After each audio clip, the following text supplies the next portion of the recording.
வணக்கம். உடல் இயக்கத்துக்கு அனைத்து உறுப்புகளும் தேவை.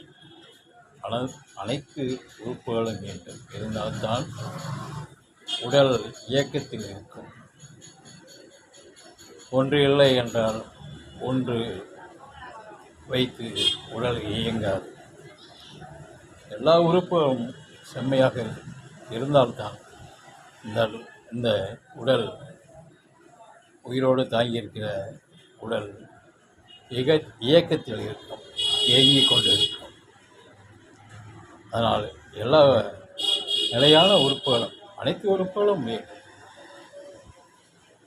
அதே போல தான் இந்த சக்கரங்களில் அனைத்து சக்கரங்களும் நம் உடல் இயக்கத்துக்கு வேண்டியுள்ளது. அது மூலம்தான் நடந்து கொண்டு இருக்கிறது. அதன் நிலையில்தான் இயங்கிக் கொண்டிருக்கிறது உடலை. உறுப்புகள் போல இந்த சக்கரங்களும் அது நிலையாகவே இருந்தால்தான் உடல் நிலையும் உடல் ஆரோக்கியமும் இயக்கத்தில் இயங்கிக் கொண்டிருக்கிறது. இதுதான் உண்மை. அதே போல் அடியில் உள்ள மூலாதாரத்தை தாண்டி மேலே போன்னு சொல்லுவாங்க. மூலாதாரம் இல்லாமல் எதுவுமே இல்லை. அந்த மூலாதாரம் தான் முக்கியமாக அமைகிறது. கீழே அடுக்குகளில் கீழிருந்து மேலே அதை வெட்டவெளிக்கு போகக்கூடியது. ஆனால் சக்கரங்களில் ஒவ்வொன்றும் ஒரு இயக்கத்தின் தொடர்பை செலுத்தி கொண்டுதான் இருக்கிறது.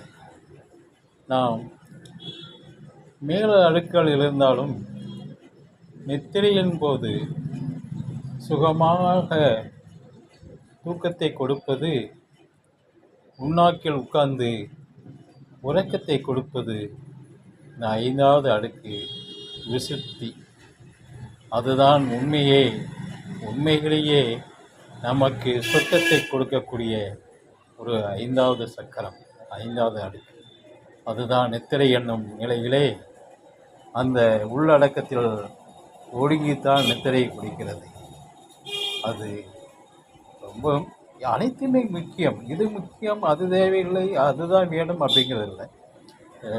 உடல் உறுப்புகள் உடம்புக்கு உயிர் வாழக்கூடியதற்கு எவ்வளவு தேவையோ அதே போல் சக்கரங்களும் அனைத்தும் உடல் இயக்கத்துக்கு தேவை. நிச்சயமாக அதன் விளைவுகளை